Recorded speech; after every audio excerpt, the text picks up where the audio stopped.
ఈరోజు మనం అత్యంత ఆందోళన కలిగించే ఒక సామాజిక సమస్యపై చర్చించుకుందాం. అదే డాక్టర్లపై దాడులు, హాస్పిటల్స్ విధ్వంసం. మన ప్రాణాలను రక్షించేందుకు నిరంతరం కష్టపడే డాక్టర్లపై ఎందుకు దాడులు చేస్తున్నారు ఆలోచించాలి. రోగుల బంధువులు చికిత్స సరిగా జరగలేదనో, తమ వారు ప్రాణాలు కోల్పోయారనో ఆవేదనతో డాక్టర్లపై దాడి చేయడం ఇటీవల కాలంలో చాలా కామన్ అయిపోయింది. మహారాష్ట్రలో జరిగిన ఒక ఘటన ఈ సమస్య తీవ్రతను మరోసారి గుర్తు చేసింది. బెడ్ ఖాళీ లేదని చెప్పినందుకు ఒక కార్పొరేటరే డాక్టర్పై దాడి చేయడం దారుణం. ఇలాంటి సంఘటనలు మన సమాజంలో మానవత్వం మంటగలిసిపోతుందా అనే డౌట్ కలిగిస్తున్నాయి. మరి ఈ దాడులకు మూల కారణాలేంటి? ప్రభుత్వాలు ఎలాంటి చర్యలు తీసుకుంటున్నాయి? కేంద్రం తెచ్చిన కఠిన చట్టాలు ఎందుకు అమలు కావట్లేదు? డాక్టర్లపై దాడులు చేయడం ద్వారా మనం కోల్పోయేది ఏమిటి? ఈ ప్రశ్నలన్నింటికి సమాధానాలు ఈరోజు మనం విశ్లేషిద్దాం.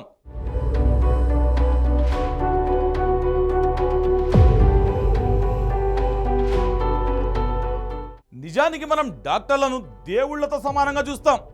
మన ఆరోగ్యానికి రక్షణ కవచం వాళ్లే. అలాంటి వాళ్లపై దాడి చేసే హక్కు ఎవరిచ్చారు? వాళ్ళు కూడా మనలాంటి మనుషులే కదా.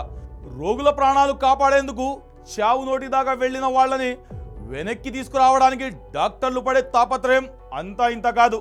కొన్నిసార్లు ట్రీట్మెంట్ సక్సెస్ కాకపోవచ్చు, రోగి ప్రాణాలు కోల్పోవచ్చు. కానీ అందుకు డాక్టర్లు మాత్రమే కారణమని ఎలా అనుకోవాలి? అది కరెక్ట్ కాదు కదా. ప్రతి కేసులోనూ డాక్టర్ల నిర్లక్ష్యమే కారణమన్న భావన జనంలో బలంగా నాటుకుపోవడం ఆందోళన కలిగిస్తుంది. డాక్టర్లపై దాడులు, హాస్పిటల్స్ విధ్వంసం లాంటివి దేశవ్యాప్తంగా పెరిగిపోతున్న టైంలో కేంద్ర ప్రభుత్వం ఓ కఠినమైన చట్టాన్ని తీసుకువచ్చింది. అది 2020లో అమల్లో వచ్చిన అంటువ్యాధుల సవరణ చట్టం. ఈ చట్టం అంటువ్యాధుల సమయంలో ఆరోగ్య సంరక్షణ కార్యకర్తలపై హింసను నిషేధిస్తుంది.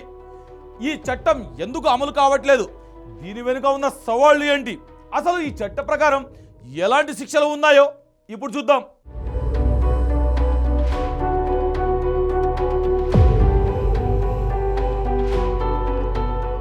కేంద్ర ప్రభుత్వం తీసుకొచ్చిన చట్ట ప్రకారం ఆరోగ్య సంరక్షణ సిబ్బందిపై హింసకు పాల్పడడం లేదా వాళ్ళ ఆస్తికి నష్టం కలిగించడం నేరం.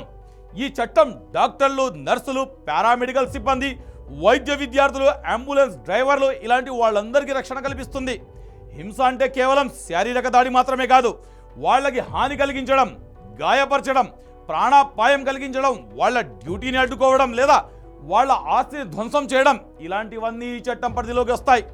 ఈ చట్టం ప్రకారం హింసకు పాల్పడిన వాళ్ళకి 3 నెలల నుండి 5 ఏళ్ల దాకా జైలు శిక్ష, ఇంకా 50,000 రూపాయల నుండి 2 లక్షల రూపాయల దాకా జరిమానా విధిస్తారు.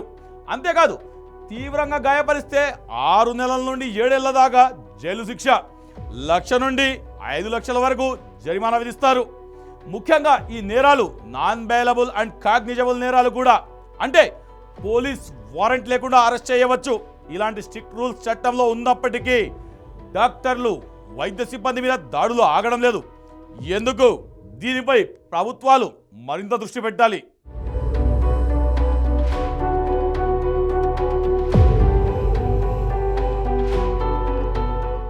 ఆంధ్రప్రదేశ్ అండ్ తెలంగాణ రాష్ట్రాల్లో కూడా డాక్టర్లపై దాడులను నిరోధించడానికి ప్రత్యేక చట్టాలు అమల్లో ఉన్నాయి. అయితే కేంద్ర చట్టంతో పోలిస్తే రాష్ట్ర చట్టాల్లో శిక్షలు కాస్త తక్కువే.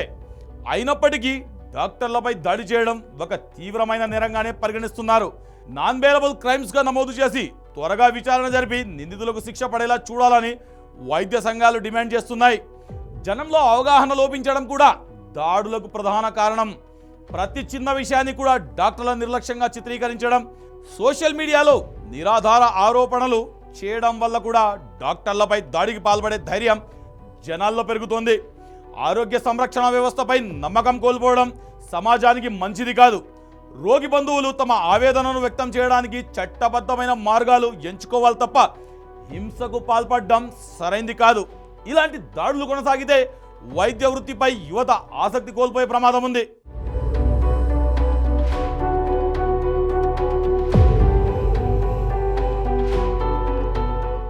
మరి ఇప్పుడు మనం చూడాలి ఈ సమస్యకు శాశ్వత పరిష్కారం ఎలా. కేవలం చట్టాలు చేస్తే సరిపోదు, వాటిని పటిష్టంగా అమలు చేయాలి. డాక్టర్లపై దాడి చేసిన వెంటనే పోలీసులు స్పీడ్గా స్పందించి నిందితులను అరెస్ట్ చేసి చట్ట ప్రకారం కఠిన చర్యలు తీసుకోవాలి. త్వరగా కేసులను విచారించి శిక్షలు పడేలా చూడాలి. అప్పుడే ఇలాంటి ఘటనలు పునరావృతం కాకుండా ఉంటాయి. అలాగే జనంలో అవగాహన కల్పించడం కూడా చాలా అవసరం. డాక్టర్లు తమ ప్రాణాలను పణంగా పెట్టి సేవ చేస్తారన్న విషయాన్ని జనం గుర్తించాలి. ట్రీట్మెంట్ అనేది ఒక సంక్లిష్టమైన ప్రక్రియ. కొన్నిసార్లు రిజల్ట్స్ ఆశించిన విధంగా ఉండకపోవచ్చు. డాక్టర్లపై దాడుల వల్ల చికిత్స క్వాలిటీ కూడా తగ్గిపోతుంది. భయంతో పనిచేసే డాక్టర్లు పూర్తి స్థాయిలో సేవలు అందించలేరు. హాస్పిటల్లో భద్రత పెంచడం, కౌన్సిలింగ్ కేంద్రాలను ఏర్పాటు చేయడం లాంటివి కూడా పరిష్కార మార్గాలుగా ఉపయోగపడతాయి. డాక్టర్లపై దాడులు మన ఆరోగ్య వ్యవస్థకే ముప్పు అని గుర్తించాలి.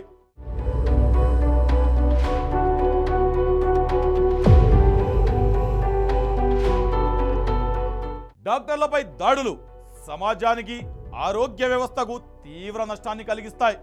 కేంద్ర ప్రభుత్వం తీసుకొచ్చిన కఠినమైన చట్టాలు పటిష్టంగా అమలు చేయడం, జనంలో అవగాహన పెంచడం ద్వారానే ఈ సమస్యకు పరిష్కారం లభిస్తుంది. డాక్టర్లు నిస్వార్థంగా సేవ చేసే వాతావరణాన్ని మనం కల్పించాలి. వారిపై దాడి చేయడం ద్వారా మన భవిష్యత్తును మనమే నాశనం చేసుకుంటున్నామని గుర్తించాలి. ఇకపై ఈ దాడులు ఆగి ఆరోగ్యకరమైన సమాజం ఏర్పడాలని ఆశిద్దాం.